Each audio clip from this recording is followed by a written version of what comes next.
Before the Second World War began in earnest, the Royal Navy faced a grim reality: air power was changing everything. Battleships were no longer the only kings of the sea. Now, aircraft could strike from hundreds of miles away, dropping bombs and torpedoes with terrifying precision. The Mediterranean and Atlantic were becoming skies of danger, and Britain needed a ship that could protect its great battle fleet from this new menace. From that need came a new class of warship, one that would embody the transition from gunnery to anti-aircraft warfare. They would be fast, compact, heavily armed for their size, and most importantly, they would bring guns that could shoot both planes and ships with equal fury.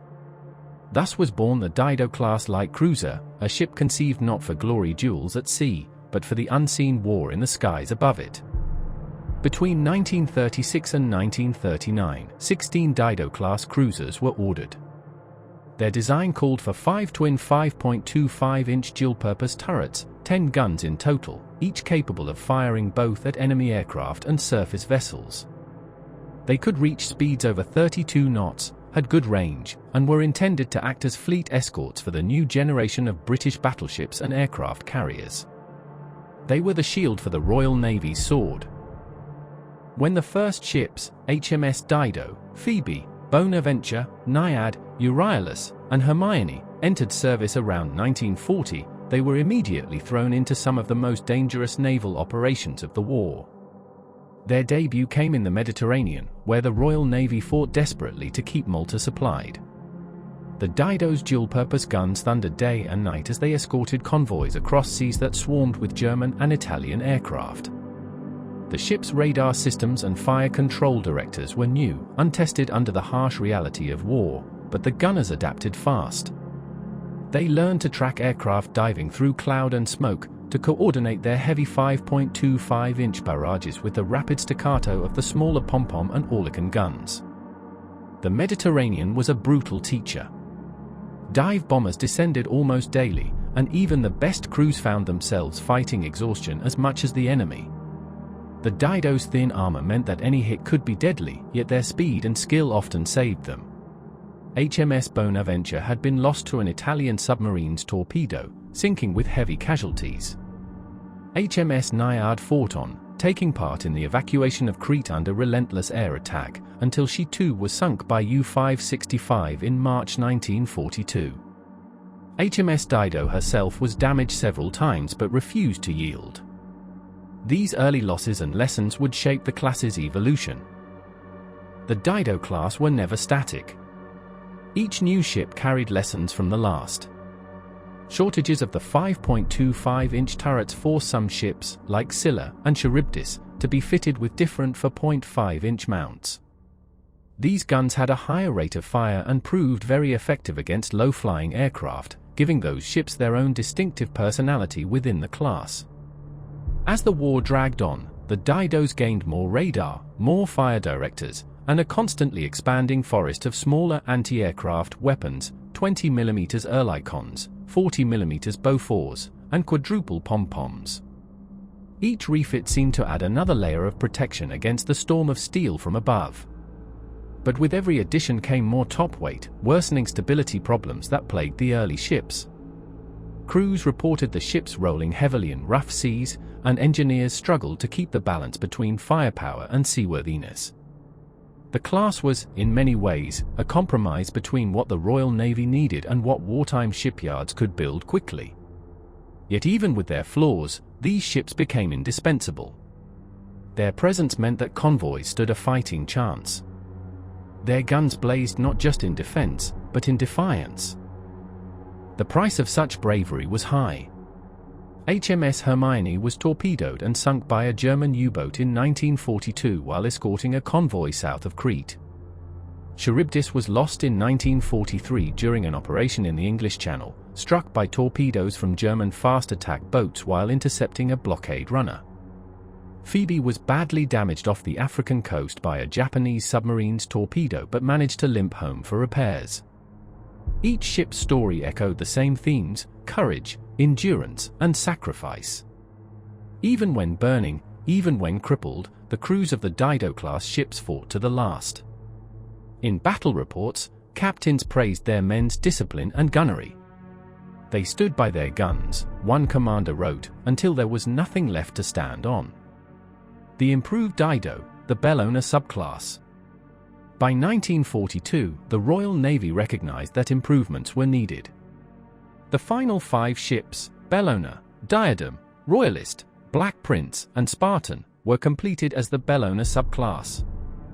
These improved ships carried only 4 twin 5.25-inch turrets instead of 5, allowing better stability and room for more light AA guns and radar. The result was a much more balanced ship.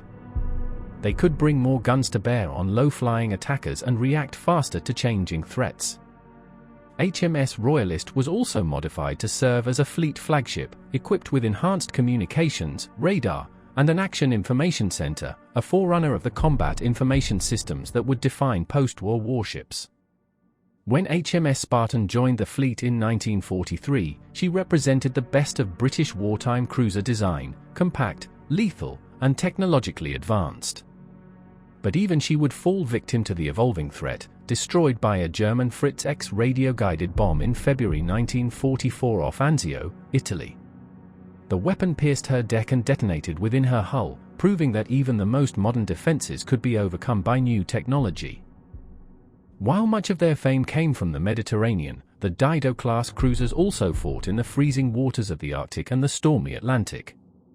There, they escorted convoys to Murmansk and Archangel, shielding merchant ships from U-boats and German bombers that stalked them through ice and fog. It was dangerous, lonely work, often in darkness and temperatures so cold that steel burned the hands. HMS Scylla and Cleopatra later joined the Allied invasion of Normandy in June 1944, providing anti-aircraft defense and naval gunfire support to the landing beaches. They fired on German coastal batteries, supported ground troops advancing inland, and kept up a steady barrage whenever the skies filled with enemy aircraft. Farther south, HMS Diadem and her sisters covered the invasion of southern France during Operation Dragoon. Again, their guns filled the sky with fire, and their radar picked out enemy aircraft in the night. Their flexibility, the ability to bombard shore targets and fight off air attacks, made them invaluable. By 1945, the improved Royalist had joined the British Pacific Fleet, taking part in operations against Japan. The heat and humidity were oppressive, but the dangers no less real. Kamikaze aircraft, flying low and fast, came in waves. The crew of Royalist fought back with every gun, their shells bursting in the humid air, sometimes close enough to rattle the ship with the shockwaves of their own fire. The Pacific tested even the best ships, and Royalist endured near misses and relentless air raids.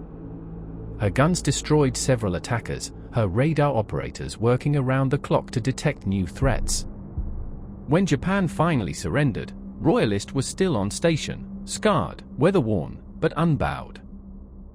The Dido-class cruisers were not just machines of war, they were living communities, 1,200 men on each ship, from officers to stokers. Their stories echo through the decades, of young sailors standing watch in freezing Arctic winds, of gun crews sweating through the Mediterranean heat, of cooks working below deck while shells burst above. The Dido-class cruisers proved that speed, radar, and dual-purpose armament could change the face of naval warfare. They were among the first ships designed from the keel up to fight aircraft as seriously as other ships. Their successes and failures helped guide post-war designs and showed that the balance between heavy guns and light rapid-fire weapons was critical. Their greatest contribution, though, was human.